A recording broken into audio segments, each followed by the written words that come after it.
Langsung saja kita akan mulai debat keempat calon wakil presiden pemilu tahun 2024. Pada sesi pertama ini kita akan mendengarkan visi, misi, dan juga program kerja dari masing-masing calon wakil presiden. Kesempatan pertama akan diberikan kepada calon wakil presiden nomor urut 1. Kami persilakan Bapak Muhaimin Iskandar untuk menyampaikan visi, misi, dan program kerjanya. Waktu Bapak 4 menit dimulai dari saat Bapak berbicara. Silakan. Assalamualaikum warahmatullahi wabarakatuh. Selamat malam, salam sejahtera untuk kita semua. Hadratus Syekh Ki Hasyim Asy'ari, pendiri Nahdlatul Ulama, mengatakan, petani adalah penolong negeri. Akan tetapi, hari ini kita menyaksikan negara dan pemerintah abai terhadap nasib petani dan nelayan kita. Hari ini kita menyaksikan bukti bahwa hasil sensus pertanian BPS menunjukkan bahwa 10 tahun terakhir ini telah terjadi jumlah petani rumah tangga petani gurem berjumlah hampir 3 juta.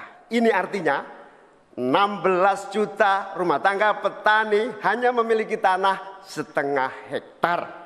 Sementara ada seseorang yang memiliki tanah 500.000 hektar sebagai kekuasaan yang diberikan negara kepadanya. Di sisi yang lain kita sangat prihatin. Upaya pengadaan pangan nasional dilakukan melalui food estate. Food estate terbukti mengabaikan petani kita, meninggalkan masyarakat adat kita, menghasilkan konflik agraria dan bahkan merusak lingkungan kita. Ini harus dihentikan. Saudara-saudara sekalian, krisis iklim terjadi dan kita menyaksikan bencana ekologi terjadi di mana-mana. Negara harus serius mengatasinya. Tidak hanya mengandalkan proyek giant sea wall yang tidak mengatasi masalahnya. Kita harus sadar bahwa krisis iklim, krisis iklim harus dimulai dengan etika. Sekali lagi etika. Etika lingkungan. Etika lingkungan ini intinya adalah keseimbangan antara manusia dan alam. Tidak menang-menangan, seimbang manusia dan alam. Akan tetapi kita menyaksikan bahwa kita tidak seimbang di dalam melaksanakan pembangunan kita. Kita melihat ada yang namanya krisis iklim tidak diatasi dengan serius. Bahkan kita ditunjukkan anggaran mengatasi krisis iklim jauh di bawah anggaran sektor-sektor lainnya. Hadirin saudara sekalian setanah air yang saya cintai. Dengan kesadaran ini, maka kita harus kembali bahwa pembangunan nasional, bahwa kebijakan nasional harus berpijak kepada yang namanya keadilan. Keadilan iklim, keadilan ekologi, keadilan antar generasi, keadilan agraria, dan tentu keadilan sosial. Saudara-saudara sekalian, rakyat harus dilibatkan, rakyat tidak boleh ditinggal karena pemilik negeri ini rakyat, pemerintah hanyalah pelaksana dari pemilik negeri ini. Oleh karena itu, desa harus menjadi titik tumpu pembangunan. Petani, nelayan, peternak, masyarakat adat harus menjadi bagian utama dari program pengadaan pangan nasional. Reforma agraria harus menjadi kepastian distribusi lahan bagi para petani kita. Energi baru dan terbarukan harus digenjot, bukan malah dikurangi targetnya, diturunkan targetnya. Karena itu kita harus lakukan perubahan. Kita tidak boleh diam. Perubahan menghadapi masa depan kita dan generasi yang akan datang. Para petani dan seluruh warga bangsa yang terlibat, negara menunggu langkah kita bersemua. Kita semua harus menghadirkan perubahan untuk Indonesia yang lebih baik. Baik.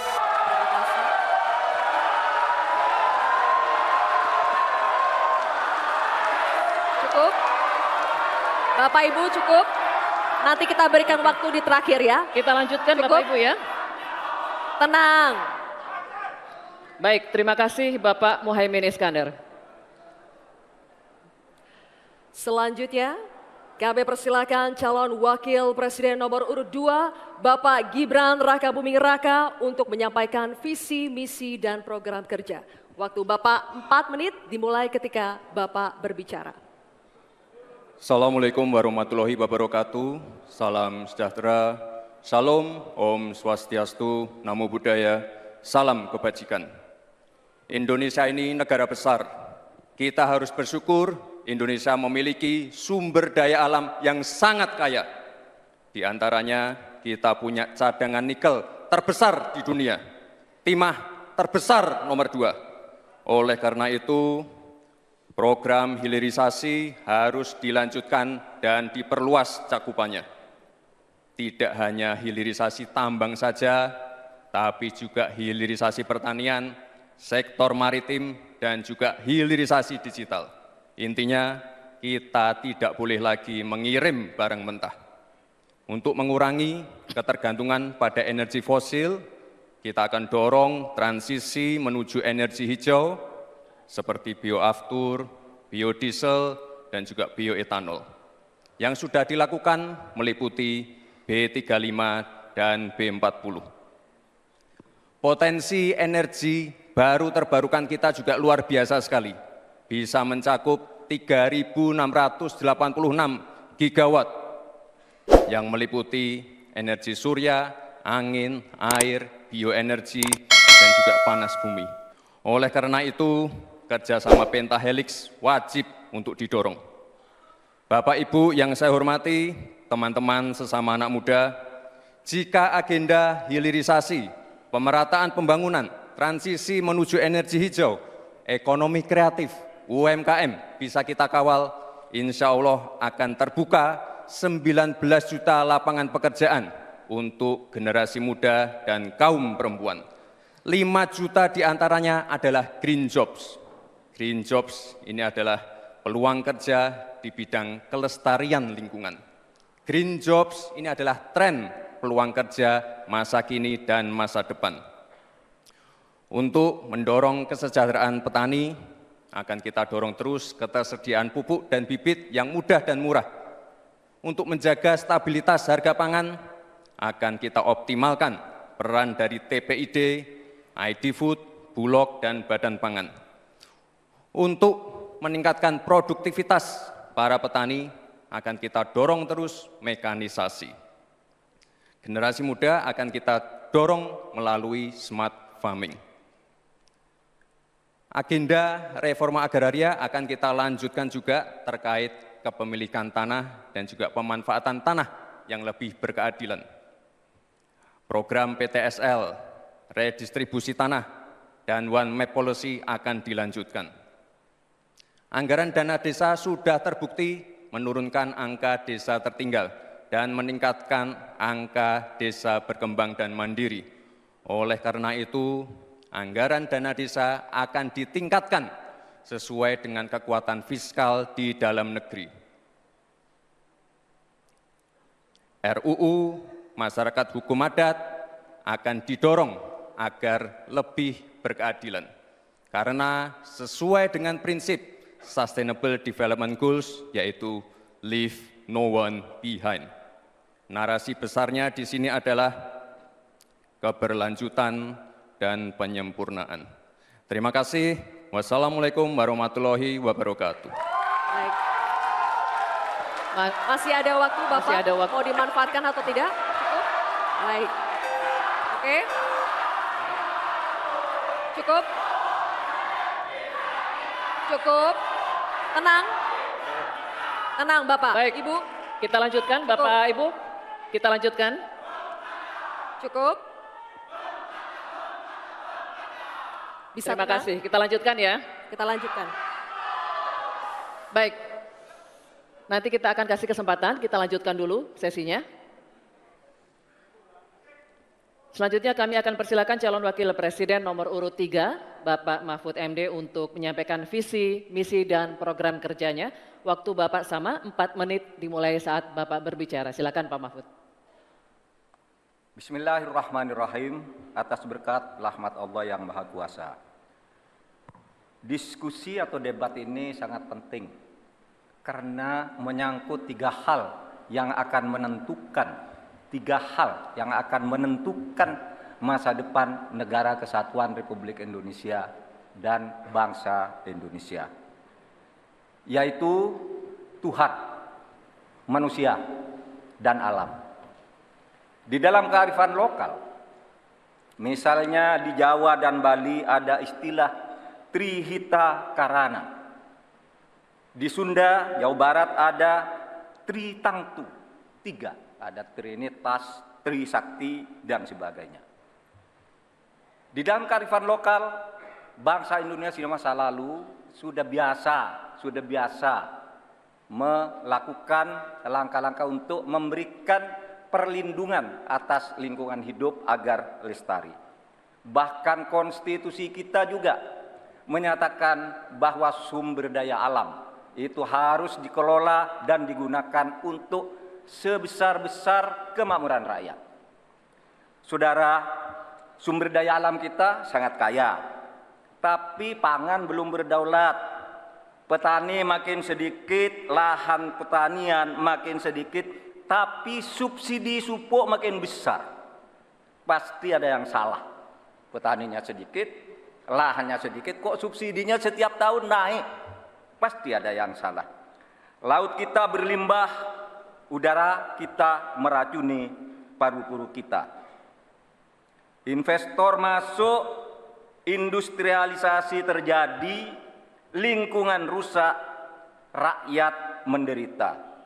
Kemudian sumber daya alam menjadi sumber sengketa di antara rakyat dengan rakyat, antara pemerintah dengan pemerintah. Allah mengingatkan tentang ini dalam Al-Quran, Dhaharul fasadi fil barri wal bahri bima kasabat aydin nas liyudhiqahum ba'dad ladzi amilu. Telah terjadi kerusakan di bumi karena tingkah laku manusia, di darat dan di laut. Ini ditunjukkan oleh Allah agar manusia sadar bahwa mereka telah merusak alam di negaranya yang dikuasai seharusnya oleh bangsanya. Saudara, saya katakan ini tidak mudah, tapi hanya 2 kuncinya, komitmen dan keberanian. Pada 16 Juni 2011, sebagai Ketua MK, saya sudah mengatakan apa-apa yang diperlukan untuk ini. Saya membuat vonis tanggal 16 Juni bahwa sumber alam itu untuk memihak rakyat ukurannya ada 4. 1, pemanfaatan. 2, pemerataan. 3, partisipasi masyarakat. Dan kemudian juga penghormatan terhadap hak-hak yang diwariskan secara luhur kita. Kami akan gunakan 4 tolok ukur itu. Tetapi saya tidak melihat pemerintah melakukan langkah-langkah apa sih yang diperlukan ini untuk menjaga kelestarian lingkungan alam kita. Maka kami punya program petani bangga bertani di Laut Jaya, nelayan sejahtera. Jangan misalnya seperti food estate yang gagal dan merusak lingkungan. Yang benar aja, rugi dong kita. Terima kasih. Assalamualaikum warahmatullahi wabarakatuh. Baik, terima kasih Pak Mahfud. Apa? Baik, terima kasih kepada ketiga calon wakil presiden kita. Dan hadirin sekalian, ini saatnya kita memberikan apresiasi kepada ketiga calon wakil presiden kita. Silakan berikan apresiasi kepada Bapak Muhaimin Iskandar, Bapak Gibran Rakabuming Raka, dan Bapak Mahfud MD.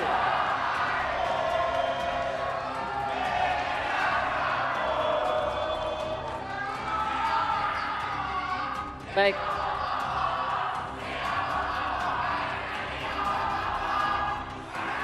Baik hadirin dan pemirsa, kita akan jeda dulu. Di segmen berikutnya kami akan perdalam visi, misi dan juga program kerja para calon wakil presiden melalui berbagai pertanyaan dari para panelis. Tetaplah bersama debat keempat calon wakil presiden pemilu tahun 2024.